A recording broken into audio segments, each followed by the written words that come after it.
Hi, and welcome back to English Lessons with Stephanie. Today we're going to have a writing lesson, and this writing lesson is going to involve a lot of vocabulary words that we did in this week's reading and listening exercises. So today we're going to talk about a lot of vocabulary that we guessed at in the previous lesson. Here's a list of the vocabulary words that we're going to talk about. The first is a phrase, find myself. In the reading, we read the sentence, I found myself living in a Volkswagen camper van with my boyfriend and our dog. The meaning of find myself is to be in a state unexpectedly or unintentionally, which means you didn't think that you would be there, or you went there by accident without meaning to. So for example, you might say, after eating those 3 slices of cake, I found myself feeling very sick. Like you didn't think you were going to be sick, but you were. You might say, don't worry if you find yourself getting a little confused. You don't want to be confused, but you are, and that's okay. So find is the main verb here. Found is the past tense of find. After the verb find, you'll see the mark VT, and that refers to find being a transitive verb. Every time we learn a new verb, we want to ask ourselves if it's transitive or intransitive.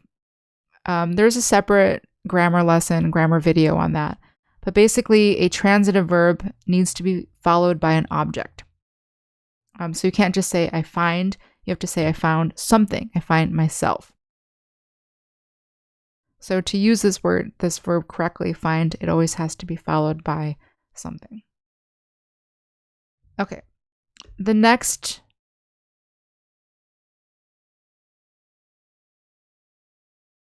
our next vocabulary phrase here is the adventure of a lifetime. And it means a very unique and wonderful experience that happens once in your life. In the reading, it said, it was the adventure of a lifetime. And we might also say something like, traveling to the moon would be the adventure of a lifetime. Here we have 2 nouns, adventure and lifetime. After adventure and lifetime, we have the little mark C. And that C means that these are countable nouns. If a noun is countable, it has to use an article like the or a. So we can't just say, I had adventure of lifetime. We need to have the or a in front of these. And there's a separate grammar tutorial on countable nouns. So every time we learn a noun, we want to ask ourselves if it's countable or non-countable. We have the word spectacular, which is an adjective. In the reading, it said we experienced spectacular festivals, and we just said, oh, it's something good. And that was a good guess because the meaning is something very good, amazing, or wonderful. Spectacular has a noun form, which is spectacle. Notice that when we say spectacle, the accent is on the first syllable, spectacle.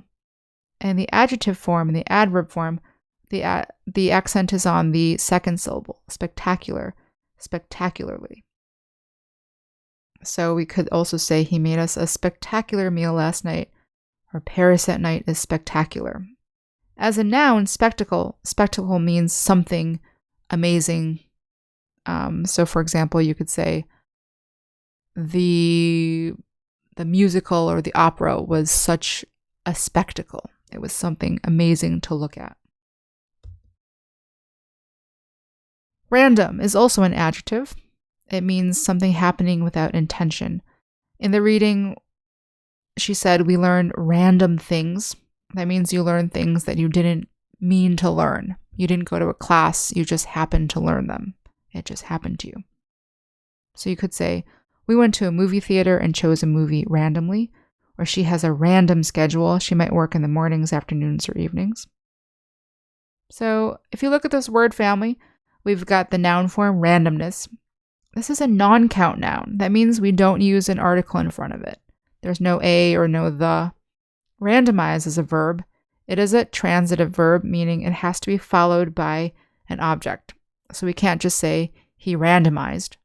We have to say he randomized something. He randomized his clothing or something like that. Via. Okay, via is a preposition. In the reading, it said, we learned that the cheapest way to cross the Sea of Cortez is also the best way, via commercial ferry. And we guessed that via meant using, and that was a pretty good guess. The meaning is by way of. So we often use via with methods of communication, like, should I send the phone number to you via text or via email? Or I'd prefer to go to Los Angeles via 101, even though it's slower than I-5. So we can use via with transportation, with methods of communication. Also, sometimes we use via with methods of payment, like can I pay via credit card, via check? A note on pronunciation. Sometimes people say via. So people could say via or via. It doesn't really matter. It means the same thing. Our next word is enthusiast. In the reading, we talked about an orchid enthusiast. And I mentioned that means someone who feels enthusiasm. Enthusiasm means very excited or passionate about something. So there are two noun forms of enthusiasm. Enthusiast is a countable noun because it's a person. So we would say an enthusiast. But enthusiasm is a feeling, and feelings are usually not countable nouns, so we don't need an article in front of enthusiasm. Enthuse is a verb. It's a transitive verb. It's not super commonly used. And the adjective form is enthusiastic. Again, we change the pronunciation slightly when we go from a noun to an adjective form. So in the noun forms, we say enthusiast, enthusiasm, with the accent on the second syllable. And in the adjective form, we say enthusiastic, and the accent is on the second to last syllable, enthusiastic. Same with the adverb, enthusiastically. Also, notice that when we go to the adverb form, we add an A-L-L-Y instead of just an L-Y, and that's because the adjective enthusiastic ends with the letter C. And anytime an adjective ends with the letter C, we have to add A-L-L-Y to get the adverb form. Our next phrase is strike a deal. And if you remember from the reading, we said that strike is a verb and struck is the past tense of the verb. It's irregular. And to strike a deal is the same thing as to make a deal, which is to negotiate or to make an agreement. So you might say, I want to buy my friend's car from her, so I hope we can strike a deal. All right, so we also talked about using the verb get in front of an infinitive verb, get to plus a verb. So we saw the sentences, we got to use the pool, I got to know the groundskeeper. And we said that get to means have the opportunity to do something. So we could say, I'm going to Hollywood this weekend. I hope I get to meet a movie star. That means I hope I have the chance to meet a movie star. Yesterday, I got to visit the Ample campus. It was so cool. So I got to visit a place means, I had this opportunity to go there. I'm sad because I didn't get to see my friend. That means I didn't have the opportunity to see my friend. Our next word is setup. Setup is a noun. Setup can also be broken into two pieces, set and up, which makes it a phrasal verb that can be transitive or intransitive. Setup as a noun means circumstances or situation or the preparation for something. I forgot to write it in there, but setup is a countable noun. So we have to say a setup or the setup. So for example, in the reading, we wrote, it was a good setup, so we stayed for a week. You could also say, I've got a great setup in my building. It has a gym, a pool, and underground parking. That means, it's a good situation. Or in the last sentence, my boss set up my schedule all wrong. Now I have to ask her to change it. So there we see the verb set up. It means she prepared something in this certain way. In this case, it was wrong. Our next word is rely. Rely is a verb. This is an intransitive verb, meaning there's no object needed after rely. You don't say, I rely her. Actually, we say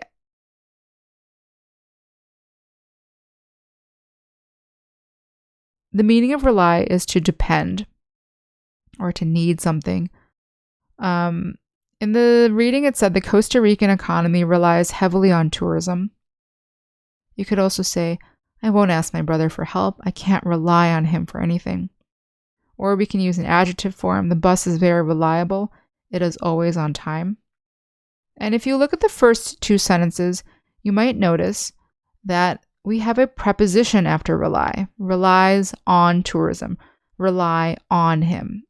So that's something important to notice, is that if you want to use the verb rely correctly, you need to know that it goes with the preposition on. So I rely on you. I rely on him.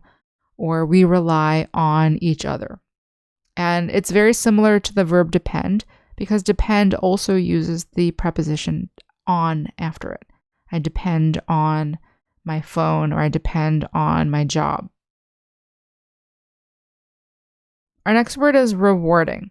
And rewarding has the meaning of something that gives you something good in return, right? So in the reading, it said, I had bounced around between jobs that were either unrewarding or insecure. And that means I didn't get a good thing I didn't get a good thing in return. I didn't get anything good back from it. We can also use reward as a countable noun. So in this sentence, the family is offering a reward to anyone who finds their lost dog. Or we can use reward as a transitive verb. The business will reward salesmen who sell more than 5 cars this month. And you can see that we have different adjective forms. So when we have the un in front of it, it makes it not. So rewarding and unrewarding are opposites. Right? But then we have rewarded and unrewarded, and these are the effects. So rewarding is how we would describe a good job, and rewarded would describe how we would feel at that job. We also have an adverb for it, rewardingly, but that's not very commonly used. Similarly, secure, we can use as opposite form. In its opposite form. So we have secure, which means stable or steady, and insecure is the opposite, so unstable or unsteady. In the reading, it said, I had bounced around between jobs that were either unrewarding or insecure. That means the jobs didn't make you feel good and weren't very stable. If you've traveled on an airplane before, you probably heard someone say, make sure your seatbelt is securely fastened. And that means make sure it is stable and safe, right?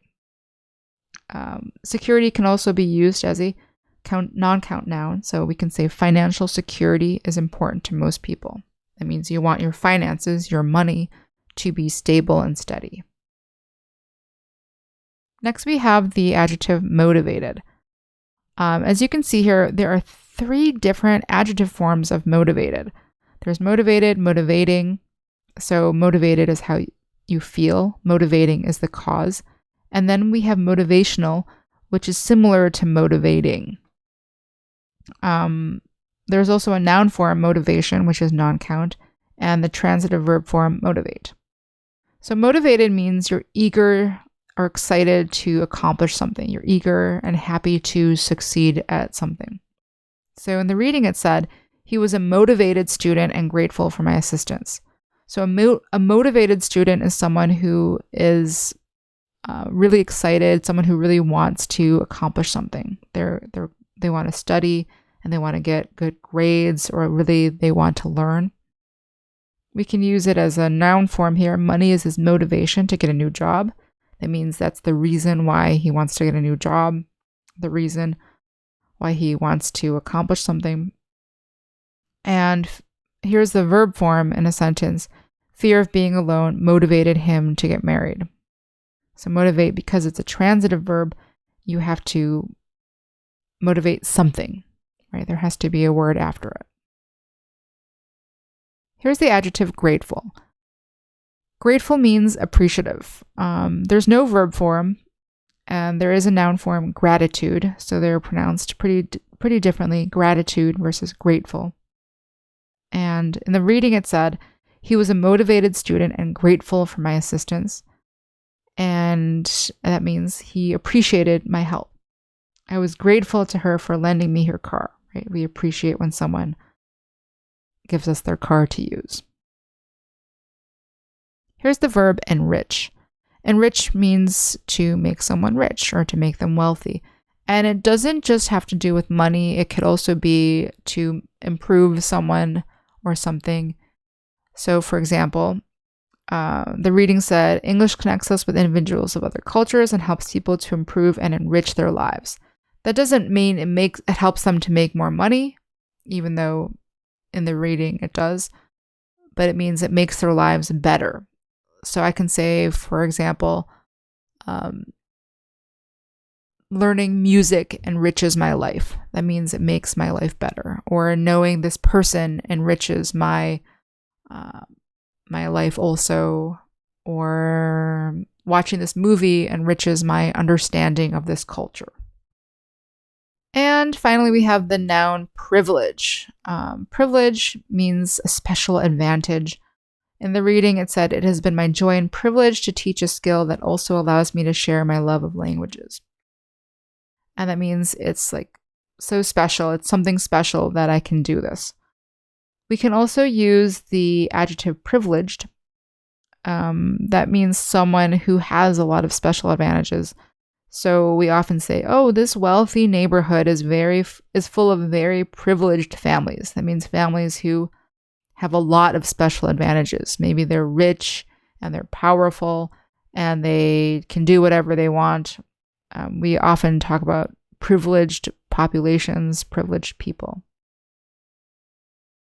Okay, so we have learned a lot of new vocabulary this week, and the best way to really learn it is to start to write with it, right? So you've heard it, you've read it, now we're going to write with it.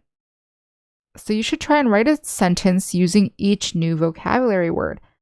And as you can see, a lot of these words have different parts of speech, right? So there's a noun form, a verb form, an adjective form, and you should try and use different forms. So don't just use the nouns. You should try and experiment a little bit, use one adjective, use one verb, and see how that feels. Another exercise for you to do this week is to summarize the week's reading in 1 to 2 sentences. So that reading this week, remember, was Why I Teach English. And then if you want some further writing practice, you can write some longer paragraphs answering the following questions. What did you find interesting about the reading and why? What kind of career do you want and why? And why are you learning English? Right? So this is an opportunity for you to put some of this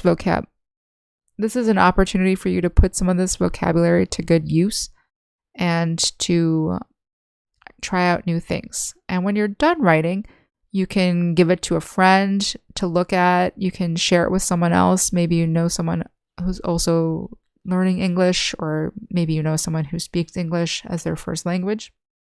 You can even email it to me, and I might have a chance to look at it and send it back to you. Have fun. And return to finish this week's lesson with a speaking lesson where you're going to get to practice speaking with all these new words as well.